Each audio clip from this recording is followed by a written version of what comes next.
जय श्री कृष्णा। स्वागत है आप सभी का भगवत गीता सीरीज की नई वीडियो में। अगर आपने पिछली वीडियोस नहीं देखी हैं तो नीचे दिए गए लिंक से उन्हें देख सकते हैं। श्री कृष्ण अर्जुन से कहते हैं, हे भरतवंशी, सभी प्राणी जन्म से पहले अप्रकट होते हैं, जीवन में प्रकट होते हैं और मृत्यु में फिर अप्रकट हो जाते हैं, तो शोक क्यों करना। चलिए अब इस श्लोक को गहराई से समझते हैं। श्री कृष्ण कहते हैं, जो आदि में अव्यक्त है, अंत में भी अव्यक्त है और केवल बीच में व्यक्त दिखाई देता है। यही बीच का व्यक्त जगत है, जहाँ द्वैत का अनुभव होता है। जहाँ कुछ दिखाई देता है वहीं भेद दिखाई देता है। अव्यक्त में अद्वैत है, पहले भी बाद में भी। मध्य में द्वैत नहीं बल्कि अनेकत्व है। यहाँ सब कुछ अलग अलग दिखाई देता है। तो प्रश्न उठता है, इस मध्य के व्यक्त क्षणों में उस एक को, उस अभिन्न को, उस मूल को जानने का क्या कोई उपाय है? मान लो तुम एक वृक्ष के नीचे खड़े हो। पत्ते हवा में हिल रहे हैं, सूरज की रोशनी में चमक रहे हैं। हर पत्ता अलग दिखाई देता है। यदि पत्ते सचेतन हो जाएं, यदि उनमें होश आ जाए, तो क्या वे सोच पाएंगे कि हम सब एक हैं?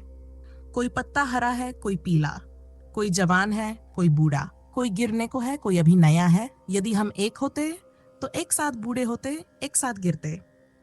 इसलिए यदि पत्ता बाहर से देखे तो अलगाव ही दिखेगा, लेकिन काश पत्ता बाहर से ना देखे, वह भीतर उतरे।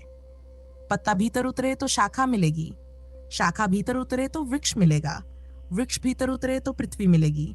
पृथ्वी भी बाहर देखे तो कहेगी, चंद्रमा अलग है, सूर्य अलग है, तारे अलग हैं। देखने के दो ही मार्ग हैं। एक मार्ग है तू से शुरू होने वाला, दूसरा मार्ग है मैं से शुरू होने वाला। जो मार्ग तू से शुरू होता है वह अनेक में ले जाता है, क्योंकि दूसरे को हम केवल बाहर से देख सकते हैं, उसके भीतर उतरने का कोई उपाय नहीं। जो मार्ग मैं से शुरू होता है वह एक में ले जाता है, क्योंकि अपने भीतर उतरने का द्वार खुला है। इसीलिए प्रत्येक व्यक्ति के भीतर एक सीढ़ी है जो अव्यक्त तक जाती है। सब कुछ कभी भी व्यक्त नहीं हो सकता। अव्यक्त अनंत है, व्यक्त सीमित है, व्यक्त लहर है, अव्यक्त महासागर। यदि एक लहर दूसरी लहर को देखती रहे तो वह सागर तक कभी नहीं पहुंचेगी। दूसरी लहर के भीतर उतरने का कोई रास्ता नहीं है। रास्ता केवल अपने भीतर है, और अपने भीतर उतरते ही सबके भीतर उतरना हो जाता है। ये बड़ा रोचक है। जो दूसरे में उतरता है उसे लगता है मैं हूं। जो मैं में उतरता है उसे पता चलता है मैं तो था ही नहीं, केवल समष्टि है। लेकिन जीवन में हम हमेशा दूसरे से शुरू करते हैं। जन्मों जन्मों से एक ही भूल करते आए हैं। सबको गिनते हैं, स्वयं को छोड़ देते हैं। श्री कृष्ण यही स्मरण दिला रहे हैं, जो आदि में अव्यक्त है, अंत में भी अव्यक्त है। मध्य में जो दिखाई दे रहा है वही भ्रम है, और उस भ्रम के पार जाने का रास्ता केवल एक है, स्वयं में उतरना। इसलिए धर्म की परम अनुभूति परमात्मा है, और धर्म का प्रथम सोपान आत्मा है। आत्मा से ही यात्रा आरंभ होती है और परमात्मा पर आकर उसकी पूर्णता होती है। समझना उपयोगी होगा कि यह अव्यक्त भीतर कैसे उपस्थित है। यह कोई दूर की बात नहीं है। कौन चला रहा है तुम्हारी श्वास? अगर तुम्हें लगता है कि तुम चला रहे हो तो एक क्षण रोक कर देखो, तुरंत पता चल जाएगा तुम नहीं चला रहे। श्वास तुम्हारे रोकने के बावजूद धक्का देगी, चल पड़ेगी। खून 24 घंटे बह रहा है, तुम नहीं बहा रहे। यदि ये काम तुम्हें करना पड़ता तो जीवन असंभव हो जाता। तुम सोए रहो, बेहोश पड़े रहो, शराब में डूबे रहो, श्वास चलती रहती है, रक्त दौड़ता रहता है। तुम भोजन कर लेते हो, पर पचाता कौन है? आज तक कोई प्रयोगशाला रोटी को खून में नहीं बदल पाई। वैज्ञानिक कहते हैं, जो काम आदमी का छोटा सा पेट करता है उसे बाहर दोहराने के लिए सैकड़ों मील में फैली फैक्ट्री, असंख्य मशीनें और लाखों लोग चाहिए होंगे, और फिर भी सफलता संदिग्ध है। तो फिर कौन कर रहा है ये सब? एक बात तो निश्चित है, तुम नहीं कर रहे। तुम्हारे भीतर कोई गहरी शक्ति काम कर रही है, तुम्हारे मैं की सीमाओं के पार, और वही अव्यक्त है। तुम कहते हो मैं सो गया, पर सोना कोई क्रिया नहीं है। जिसे नींद नहीं आती वह जानता है, कितनी ही करवटें बदलो, कितने ही उपाय कर लो, नींद नहीं आती।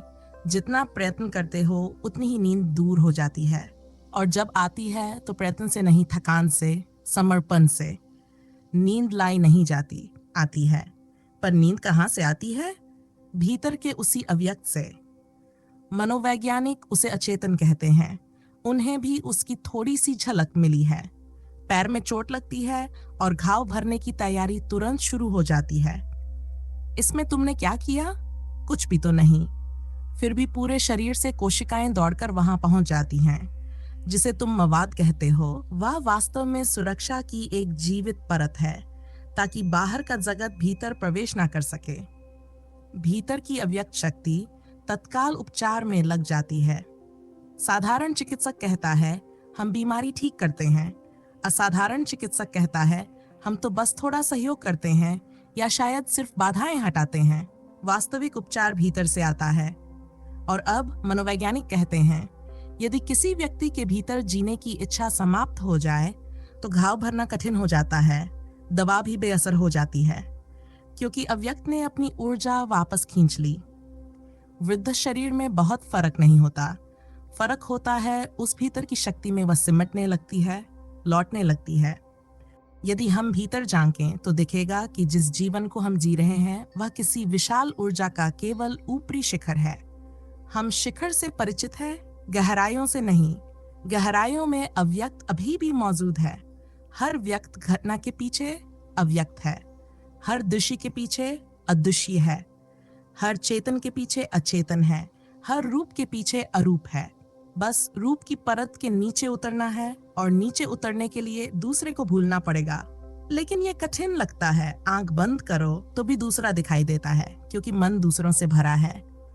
हम दूसरे से आसक्त हैं, दूसरे से ग्रस्त हैं। भीतर जो दूसरों की भीड़ है उसे विदा करना होगा। उपाय है साक्षी बन जाना।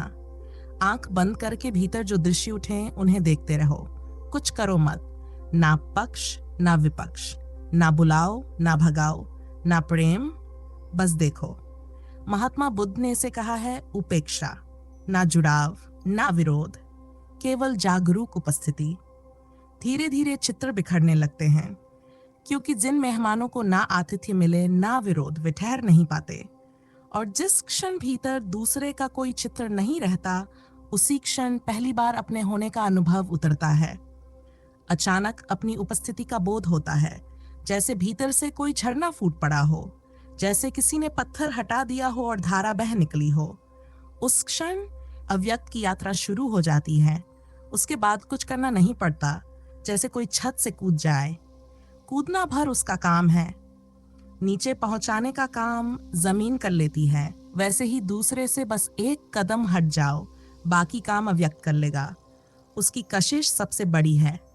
लेकिन हम दूसरे को पकड़े हुए हैं इतनी मजबूती से कि वह द्वार खुल ही नहीं पाता जहां से अव्यक्त हमें बुला सके। और एक बार अव्यक्त में डूबकर लौट आए तो फिर दूसरे में भी वही दिखाई पड़ता है जो स्वयं में दिखाई पड़ा था, क्योंकि हम दूसरे को उतना ही जानते हैं जितना स्वयं को जानते हैं। उसी दिन हर चेहरे में, हर आंख में, पत्ते में, फूल में, आकाश में, सब और वही अव्यक्त छलकने लगता है। लेकिन पहला कदम भीतर का है। साक्षी बनो, उपेक्षा करो, जागरूक रहो, नाम कुछ भी दो। दूसरे के प्रतिबिंबों के प्रति केवल होश रखो, कुछ मत करो, वे मिट जाते हैं।